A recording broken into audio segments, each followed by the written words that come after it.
Masechet Erchin, Daf Kaf Aleph. On commence Bezrat Hashem Daf Kaf, Amud Bet en bas, 4 lignes en bas, Ve'ela Keman, Veika de Matnelaha. Donc on a vu que selon Rabbi Meir, un homme peut sanctifier quelque chose qui n'est pas encore arrivé. La Gemara l'a enseigné selon une première version, sur ce qu'on a vu dans le précédent. Maintenant la Gemara va ramener ce Rabbi Meir là sur une autre braïta. Donc, Ika de Matnela, il y en a qui enseignent de dire que ça va comme Rabbi Meir qui dit qu'un homme peut sanctifier quelque chose qui n'est pas encore arrivé. Aha, sur celle-ci, sur la braïta suivante, qui dit Amaskir Bait Lachavero, un homme qui a loué une maison à son ami, Venit Nagea, et la maison a eu des taches de lèpre de Tsarat, et donc la maison, elle a une Touma. Afalpi Shechalto a Kohen, même si le Kohen a déjà décidé que cette maison-là, elle est définitivement Tmea, Omer Laore Shelcha Lefanecha. Le propriétaire, il dit à son locataire, Are Shelcha Lefanecha, voici ta maison est devant toi, débrouille-toi avec. Tant qu'elle est là, tant qu'on ne l'a pas encore détruite, on ne l'a pas encore cassée, il peut lui dire, malgré que le locataire ne peut plus l'utiliser, mais puisque physiquement elle est là, alors le propriétaire est pas tour, il n'a pas besoin de lui donner une autre maison. Netatso, si on a déjà cassé la maison, Chayav l'amid lo bait. Le propriétaire a le devoir de donner une autre maison à son locataire. Yikidisho adarbo, l'a sanctifié celui qui habite là-bas. Donc le locataire a sanctifié la maison dans laquelle il habite, qu'il a louée. Ma'ale sachar le ekdesh, il doit payer le salaire au ekdesh. Demande la Gemara Yikidisho adarbo, est-ce que l'a sanctifié celui qui habite là-bas? De quelle manière il peut sanctifier une maison qui ne lui appartient même pas? Pourtant, on a un klal dans la Torah, il y a une halakha dans la Torah très claire qui dit Ish ki akdish beito kodesh, un homme qui sanctifie sa maison à lui. Amar Achmana, a dit la Torah, ma beto birshuto, afkol birshuto. De même que sa maison, elle est dans sa possession, de la même manière, toute chose qui lui appartient. Un homme ne peut pas sanctifier quelque chose qui ne lui appartient pas. Donc, comment est-ce que cet homme-là peut sanctifier la maison, être magdish la maison qui n'appartient en fait que à son propriétaire? Répond la Gemara, Achike Amar, on a mal mis la virgule. Quand on a dit Kidisho Hadarbo Male Sachar Le'ekdesh, il fallait pas lire comme ce que j'ai lu, Kidisho Hadarbo, s'il a sanctifié celui qui habitait là-bas. C'est pas comme ça qu'il faut lire, mais Achike Amar, voici ce que la Braïta voulait dire. Kidisho, s'il a sanctifié, Kisa Maskir, le propriétaire de la maison, c'est lui qui l'a sanctifié. Adarbo Ma'ale Sachar Le'ekdesh. Alors dorénavant, le locataire devra payer le salaire, devra payer le loyer au Ekdesh. Demande à Gemara Ekdisho Maskir Echidairbe, si le propriétaire a sanctifié la maison, de quelle manière est-ce que le locataire peut habiter là-bas? Bemeila Kai, c'est interdit de profiter du Ekdesh. Celui qui profite du Ekdesh, il est Moël. C'est une avéra de la Torah de profiter du Ekdesh. C'est une avéra qui s'appelle Meila. Vetou, deuxième question. Ma'ale Sachar le Ekdesh, est-ce que le locataire doit payer le loyer au Ekdesh? Kivan de Ma'albe, une fois qu'il a profité de cette maison-là du Ekdesh, Nafik le Sachar le Chulin, automatiquement, selon Rashi, il faut dire Nafik le Chulin, automatiquement, la chose qui a été sanctifiée, une fois qu'on en a profité, elle est sortie du Ekdesh, elle est devenue Chulin, donc maintenant, dorénavant, c'est Chulin. Celui qui a profité, il devra payer au Ekdesh. Il devra payer au Ekdesh la chose qui a été sanctifiée. Mais dorénavant, c'est Choulin. Et donc, à nouveau, il devra payer le loyer à son propriétaire et pas au Ekdesh. Répond la Gemara une réponse à ces deux questions-là. De Amar Likshiavos Charo Yikdash. Le propriétaire a dit, je ne sanctifie pas la maison, c'est pas la maison que je sanctifie, c'est le salaire, le loyer que je vais recevoir, c'est lui que je suis magdish, que je vais le sanctifier, je veux le sanctifier dès maintenant, et c'est sur ça qu'on a dit qu'effectivement, donc le locataire devra le donner au Ekdesh. Demande la Gemara, ve'ain adam magdish devar shelo ba'olam. Pourtant, un homme ne peut pas sanctifier une chose qui n'est pas encore arrivée au monde. Donc ici, il n'a pas encore d'argent dans la main pour dire je sanctifie cet argent. Il est en train de parler d'un loyer qui va lui revenir en fin du mois ou de l'année. Et c'est ça ce qu'il est en train de sanctifier, une chose qui n'est pas encore arrivée entre ses mains. C'est d'avoir chez le balolam, c'est une chose qui n'est pas encore arrivée au monde. Répond la Gemara Marabuda Marav, Amani, comme qui va cette braïta, Rabbi Meiri. De Amar Adam Magli Javar Shelo Balolam, qui dit, Rabbi Meiri dit, un homme peut sanctifier une chose qui n'est pas encore arrivée au monde.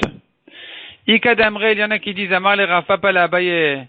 C'est Rav Papa qui a dit Abaye Vamri la Rav Mari Bar Chama le Rav Chizda, ou bien Rav Mari Rami Bar Chama qui a dit Rav Chizda, Keman ki Rav Meir. Comme qui ça va cette braïta de dire qu'un homme peut sanctifier un loyer qui n'est pas encore arrivé entre ses mains?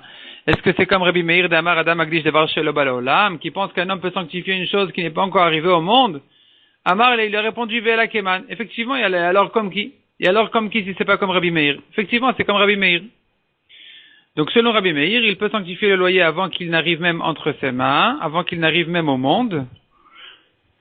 Et donc, dans ce cas-là, effectivement, le locataire devra payer le loyer au Ekdesh. Mishnah suivante. Chayver Rechin Memashkeninotan. Quelqu'un qui a promis au Ekdesh un RR, une valeur, la valeur d'une personne.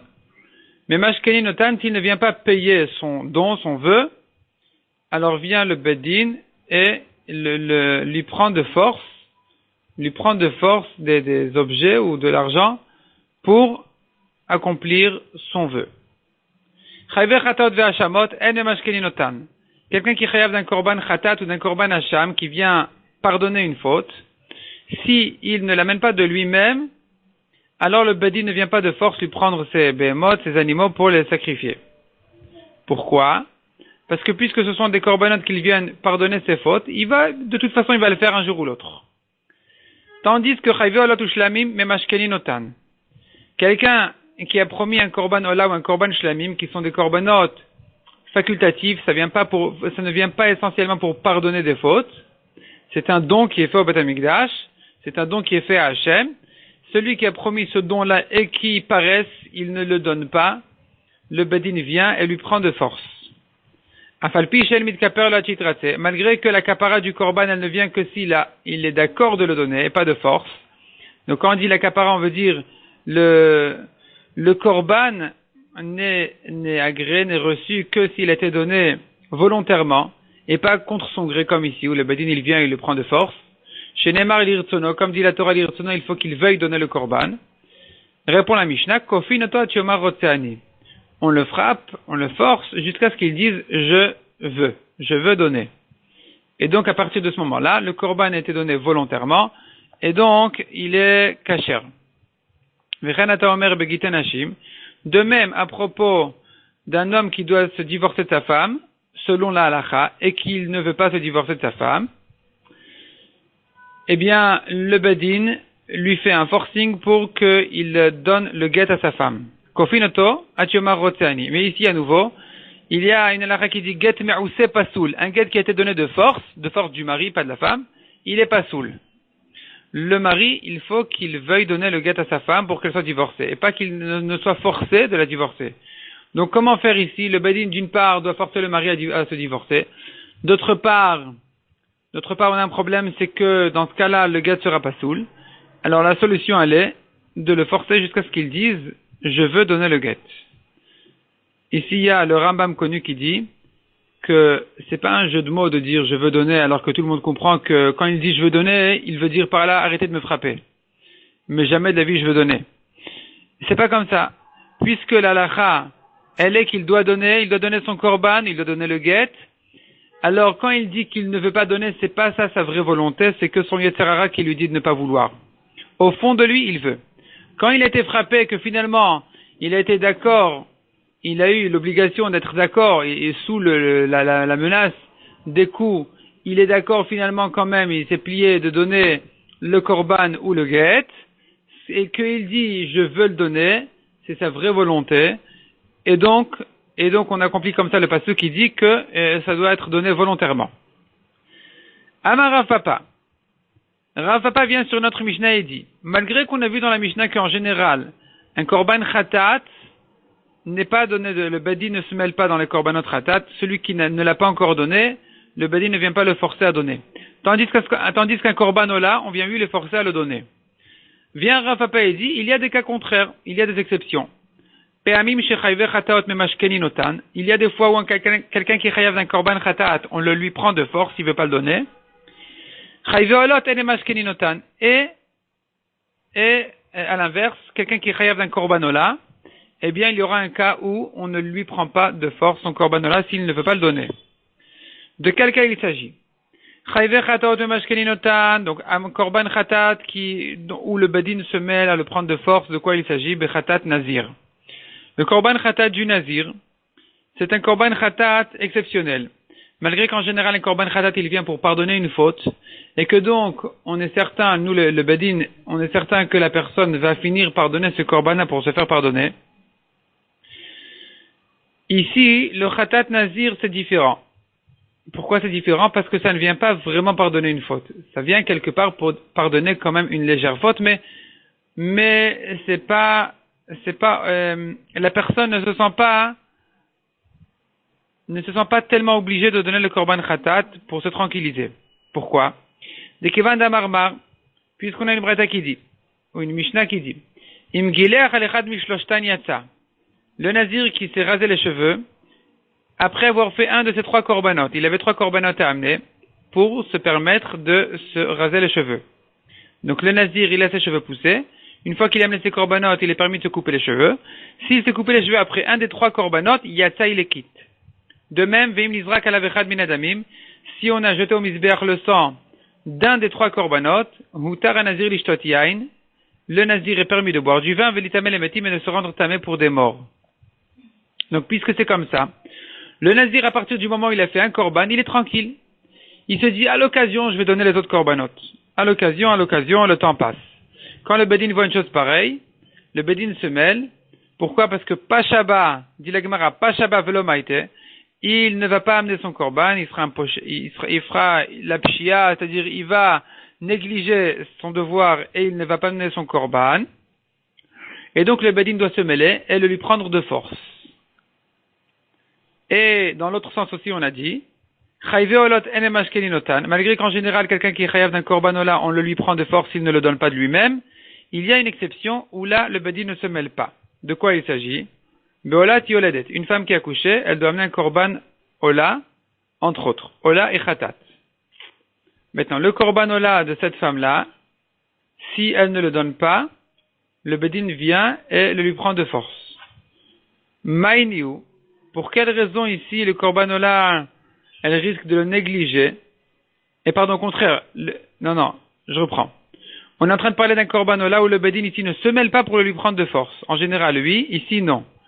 Donc de quoi il s'agit? Beolat yoledet. Une femme qui a eu un enfant, elle doit amener un korbanola. Korbanola et khatat. Et là, le bedin ne se mêle pas. Si elle ne l'amène pas, le bedin ne se mêle pas. Maïniou.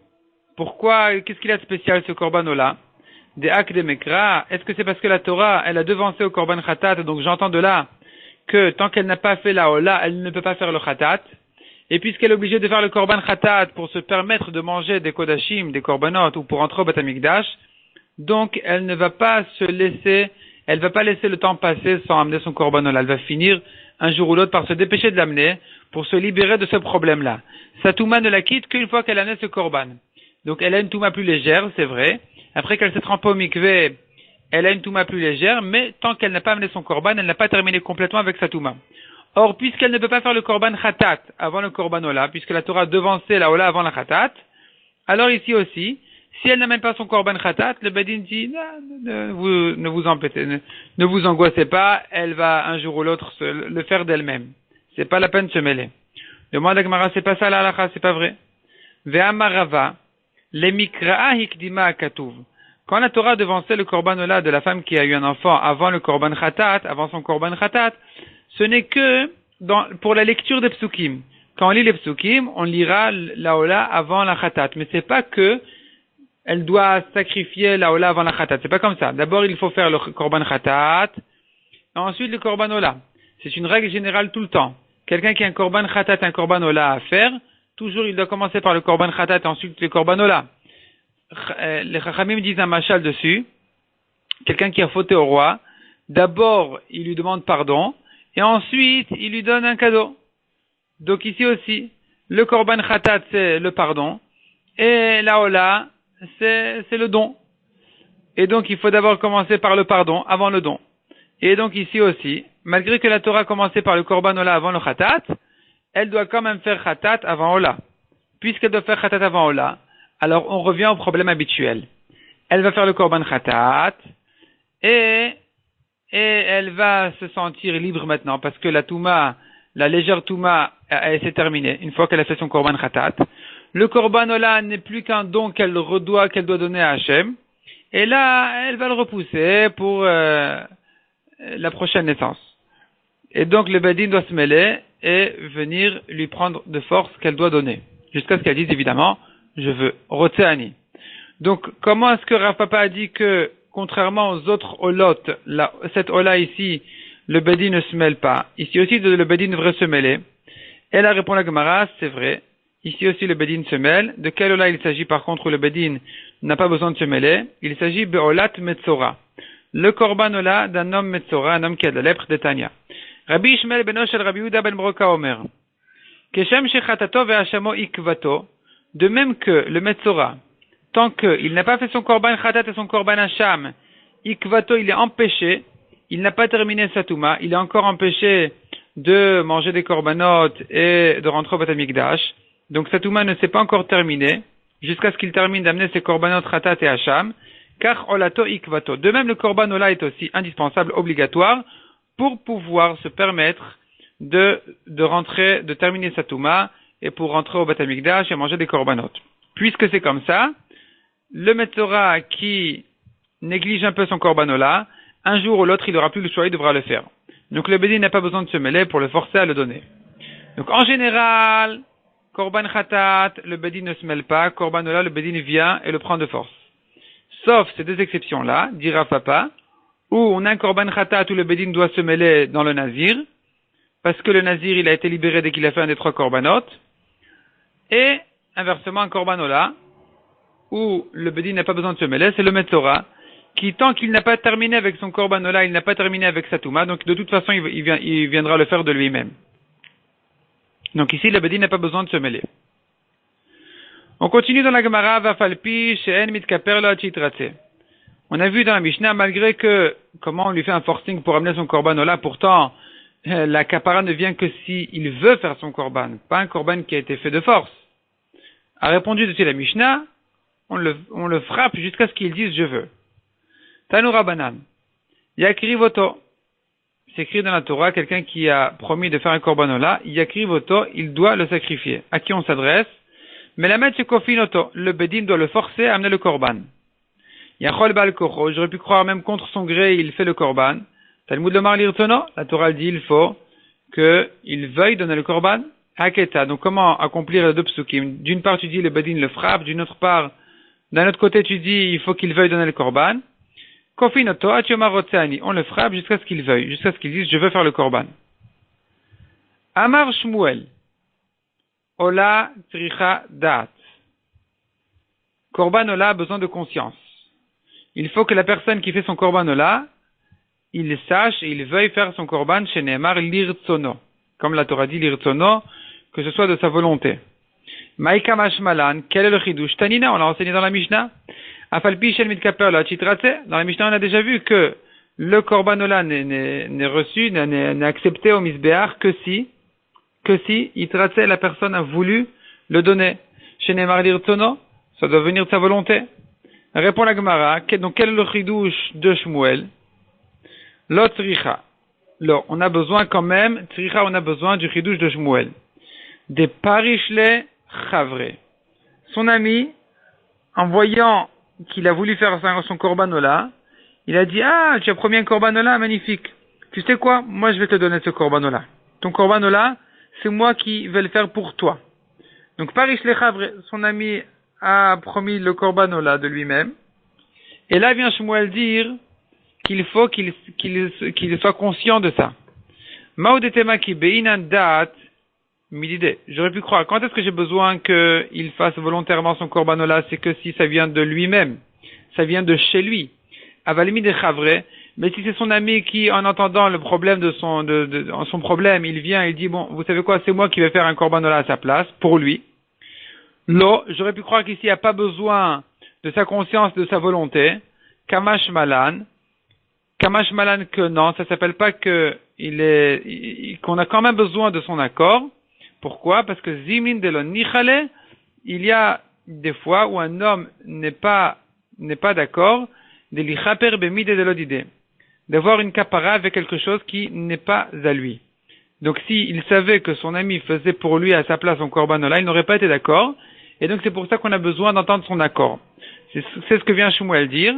Donc quelqu'un qui fait un korbanola pour son ami, il faut qu'il lui dise, il faut qu'il le prévienne, sache que je fais ton korbanola pour toi. Et dans ce cas-là, s'il est d'accord, c'est bon. C'est ça ce que Shmuel a dit, qu'il faut, ce qu'on a vu dans Shmuel, Ola Trichadat. Le korbanola a besoin de conscience. Metive, la Gemara objecte. Chatato ve'ashamo shel ploni alai. Un homme qui a promis de faire le korban chatat et hacham d'un tel, de quelqu'un d'autre donc. On tourne la page. Ledat yatsa. Shelo ledat lo yatsa. Avec conscience, il est quitte. Sans conscience, il n'est pas quitte. C'est-à-dire que la personne qui devait faire son korban chatat ou hacham, il faut qu'il sache, qu'il soit conscient du fait que maintenant son ami, il vient le faire à sa place pour lui. Tandis que olato shlamav shel ploni alai, celui qui promet le korban ola ou le korban shlamim d'un tel, ben ledat ben shelo ledat yatsa, aussi bien avec ou sans conscience, il est quitte. Donc c'est une objection pour Shmuel qui a dit que même un korban ola doit être fait avec conscience. Répond la Gemara Amar lecha Shmuel. Qui Tanya Haï, cette braïta là qui dit qu'il n'y a pas besoin de conscience pour le korban ola, de quoi il s'agit? Bishat kapara. Du moment de la kapara. Au moment de la kapara, c'est pas la peine de le prévenir à nouveau, de le rappeler en lui disant, écoute, c'est maintenant qu'on fait la kapara, est-ce que ça te convient, ça te convient pas? C'est pas la peine de le lui répéter. Pourquoi? De irtse bishat afrasha. Parce qu'il a déjà été d'accord au moment où son ami lui a réservé le korban. Donc c'est suffisant. Kika amina ana. Quand est-ce que moi, Shmuel, j'ai dit qu'il faut la conscience de celui pour qui le korban est fait, bishat afrasha, au moment où le korban a été réservé. Donc finalement, selon Shmuel, au moment où on réserve le korban pour quelqu'un d'autre, il faut le prévenir. Est-ce que ça te convient que je fasse pour toi un korban? Même un korban ola, il faut le lui dire.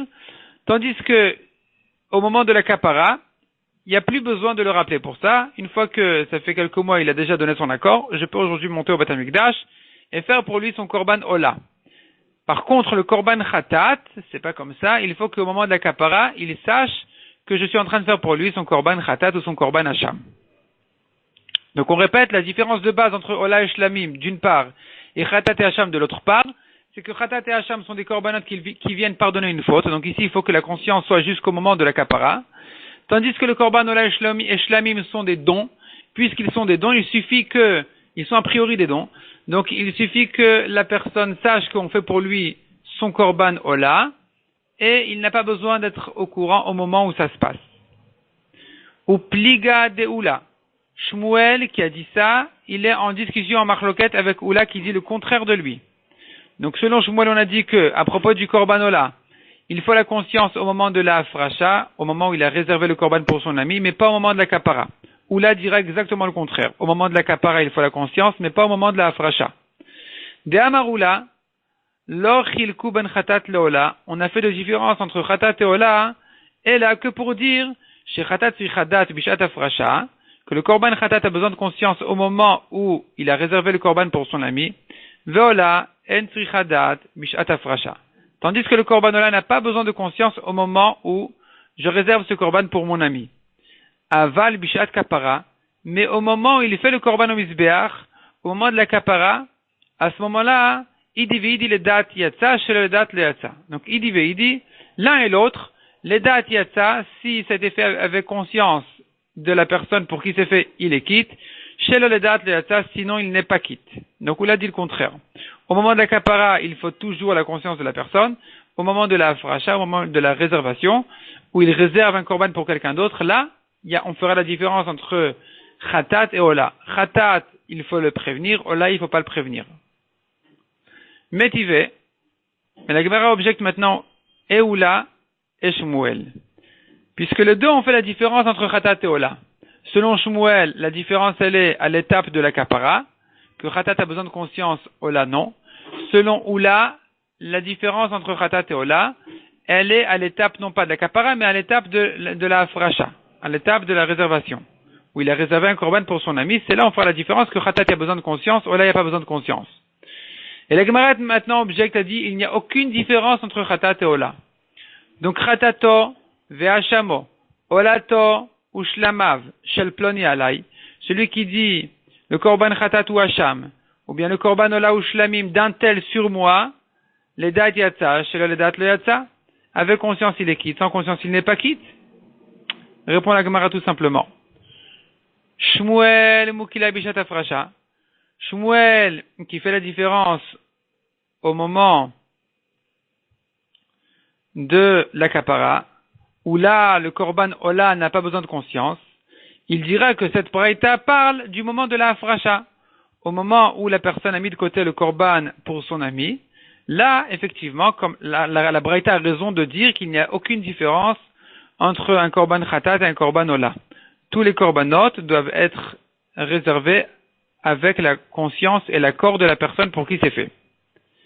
Oula, on continue dans la Gemara, Oula Mukila, tandis que Oula, il va interpréter cette braïta là dans quel cas? Bishat Kapara. Oula qui dit qu'au moment de la Kapara, il faut sa conscience dans tous les korbanot, et que on ne fait la différence entre Ola et Khatat que à la première étape, à l'étape où il vient réserver un korban pour son ami. Alors cette braïta là qui ne fait pas de différence, elle va parler du moment de la kapara, c'est là où on ne fera pas de différence, il faudra toujours la conscience de la personne pour qui c'est fait. Amar Rav Papa, Matnaita ahadad elokashian. Rav Papa en réalité maintenant il vient répéter ce qu'on a dit sous une autre forme. Donc Matnaita ahadad elokashian. Rav Papa il constate, on a ramené deux braïtot. Au début, on avait ramené une braïta qui était une objection pour Shmuel. Ensuite, on a ramené une braïta qui est une objection pour les deux. Donc, en réalité, si on réfléchit, ces deux braïtot-là se contredisent. Parce que on a la première braïta qui fait quand même la différence entre Ola et Khatat. Et la deuxième braïta qui ne fait pas la différence. Donc, on a une contradiction entre les braïtot. Donc, Matnaïta, les braïtot à Dadé, l'une avec l'autre, le kashia ne sont pas en kashia. Bishat kapara, bishat afrasha. Une braïta parle de la deuxième étape, l'étape de la kapara, et l'autre braïta parle de l'étape de la afrasha. Maintenant, ve'amorei namilo kashia. Pour les amoraïm qui sont Shmuel et Oula non plus, on n'aura pas de kashia, parce que chacun va expliquer les braïtot à sa manière, comme ce qu'on a dit. Shmuel, mukika maïta, Shmuel il va interpréter la première braïta qui fait la différence entre Ola et Khatat, bishat kapara. De la deuxième étape de la kapara où c'est là on fera la différence. Parce que selon Shmuel, à l'étape de la afrasha, la première étape de la réservation, on ne fait pas de différence entre Ola et Khatat. Dans tous les korbanot, il faut la conscience de la personne. Batraïta, et la deuxième braïta, Batraïta c'est la dernière, Bishat afrasha. Donc la deuxième braïta qui ne fait pas la différence, elle parle du moment de la afrasha. Selon Shmuel, où là, il faut toujours la conscience de la personne. Oula mukeipra, tandis que Oula, il dira le contraire. Il dira que la première braïta, elle parle. La première braïta qui a fait la différence entre Ola et Khatat, elle parle du moment de la afrasha. La deuxième braïta qui ne fait pas de différence, elle parle de l'étape de la kapara. Dans l'étape de la kapara, selon Oula, celle-là on ne fait pas la différence, il faut toujours la conscience de la personne. Tandis que dans la première étape de la afrasha, de la réservation, où il a mis de côté le korban pour son ami, c'est là où, selon Oula, on fait la différence entre Khatat et Ola. Amoré vadaï pligé. Rav Papa termine de parler en disant Amorae, tandis que les Amoraim, Shmuel et Ola sont évidemment en marloquette. Donc on a résolu les braïtot qu'elles ne soient pas contradictoires, on a résolu les deux braïtot selon chacun des deux avis, mais les Amoraim, Ola et Shmuel restent en marloquette, on n'a pas de manière de les égaliser. On n'a pas de manière de mettre Shmuel et Ola dans la même démarche. Demande à Gemara Pshita, tous les raisonnements de Rav Papa est évident. Quel est le chidouche? Qu'est-ce qu'il vient nous apprendre? Répond la Gemara, Maoudetema, j'aurais pu croire. Maï bishat afrasha de Keamar Shmuel. Qu'est-ce que veut dire Shmuel par bishat afrasha? Ce que Shmuel a dit qu'au moment de la afrasha, au moment où il réserve un korban pour son ami, il faut qu'il en soit conscient. J'aurais pu croire que Shmuel veut dire par là, af bishat afrasha. Même au moment de la afrasha, il faut le prévenir. Mais évidemment aussi au moment de la kapara. Et que dans ce cas-là, on serait contraint de dire que la première braïta est l'objection de Shmuel. Parce que dans la première braïta, on voit qu'on fait une différence entre Khatat et Ola. Or, si on dit comme ça que Shmuel pense que même un corbanola, il doit être réservé à la conscience de la personne pour qui il est réservé, même à l'étape de la réservation, et Kalvachomer à l'étape de la kapara. Dans ce cas-là, en fait, on dirait que selon Shmuel, il n'y a plus de différence entre Khatat et Ola, et ni à l'étape de la réservation, ni à l'étape de la kapara. Donc, Shmuel serait largement confirmé par la deuxième braïta qui égalise les korbanot, qui ne fait pas de différence, mais il serait objecté par la première braïta qui fait la différence. Comme ça, j'aurais pu croire qu'Amash Malan, vient Rav Papa nous apprendre que c'est pas comme ça, que quand Shmuel a fait la différence entre Khatat et Ola, ce n'est qu'à propos de l'étape de la Afracha, donc de la première étape, mais pas dans la deuxième étape. L'étape de la Kapara peut être faite même sans que la personne ne le sache. On a vu ensuite dans la Mishnah, je continue donc dans la Gemara, au milieu du Hamoud, au début de la ligne. De même à propos d'un get qui est donné à une femme, il est donné de force pour quelqu'un qui selon la halakha est obligé de se divorcer. Donc on le frappe jusqu'à ce qu'il dise je veux donner le get. Amarav Shechet. Haïman de Masar Moda'a Agita, un homme qui a mis une annonce sur un get, avant de rentrer au Badin, il a dit écoutez, je sais que le Badin va me forcer à donner le get, sachez que je le donne contre moi, et que donc c'est un get pasoul. Moda'a Moda'a. Cette annonce-là est une annonce qui est valable. Pshita, quel est le chidouche? Il répond la Gemara Lotzricha de Asaou Avirtse. Il s'agit d'un cas où le chidouche il est dans un cas où le badin l'a forcé et il a dit je veux donner le get. Et là, j'aurais pu croire à Maodetem Abitou les battes, j'aurais pu croire qu'il a annulé son annonce qu'il a faite en dehors du badin. Kamash Malan, le chidouche il est de dire que non, il n'a pas annulé son annonce. En réalité, c'est justement ce qu'il avait dit. Sachez que quand le badin va me forcer, même si vous m'entendez dire je veux donner le get, sachez que c'est pas vrai. Je ne veux pas donner le get, je veux tout simplement ne pas être frappé. Mais le get est donné de force. Et donc, c'est ça le chidouche de Rav Shechet, que l'annonce qu'il a faite en dehors du badin, elle est valable dans ce cas-là, malgré qu'il dira finalement je veux donner le get. Deimken, quelle est la preuve qu'il n'a pas encore annulé son annonce qu'il a fait à l'extérieur? Parce que si c'était comme ça, Litne ad shiten, la Mishnah aurait dû dire jusqu'à ce qu'il donne le get. Pourquoi la Mishnah dit jusqu'à ce qu'il dise je veux donner? Dès qu'il a donné le get, je comprends qu'il veut le donner. Donc pourquoi il a besoin de dire qu'est-ce qu'il a à dire ici? Mayachi Omar, qu'est-ce qu'il a à dire ici? Ad de mevatel el modeh, il faut qu'il annule tout ce qu'il a dit en dehors du bedin. Tout ce qu'il a dit en dehors du bedin, il annule et dit sachez que je suis en train d'annuler maintenant devant vous le bedin toutes les annonces que j'ai faites en dehors du Bedin en disant que le get serait donné peut-être de force, et ainsi de suite, alors tout ça c'est annulé. Maintenant, s'il est intelligent, cet homme-là, qu'est-ce qu'il fait? Qu'est-ce qu'il fait? Il dit en dehors du Bedin, sachez, qu'au Bedin, je vais dire, j'annule toutes mes annonces. Et cette annonce-là, d'annuler mes annonces que je vais dire au Bedin, je vous préviens dès maintenant que je le fais de force. C'est pas de ma propre volonté, c'est fait contre moi. Et en réalité, le get sera un get forcé qui est pas soul. Qu'est-ce qu'on fait avec ça? On va lui dire annule l'annonce de l'annonce, alors il va en faire une troisième, et ainsi de suite.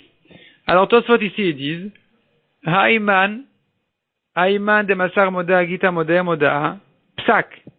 Les fichar nagua olam, c'est pour ça qu'on a l'habitude dans le Bedin de faire les vatel d'annuler kol modé ou modé de atu migo modé.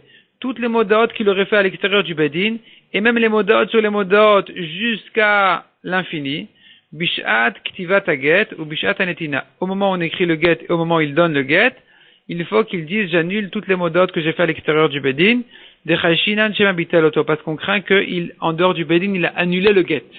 Donc il doit maintenant annuler cette annonce-là, cette moda-là. Hadran alach omer mishkali.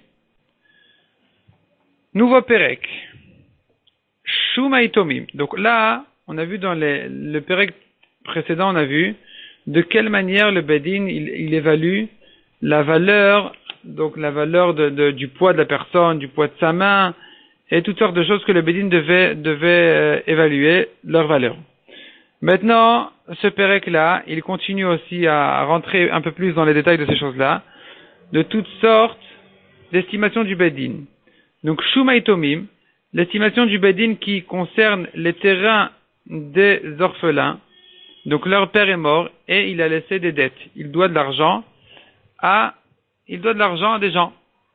Maintenant, ces gens-là, ils viennent réclamer leurs dettes et ces personnes-là doivent venir encaisser des terrains de l'héritage.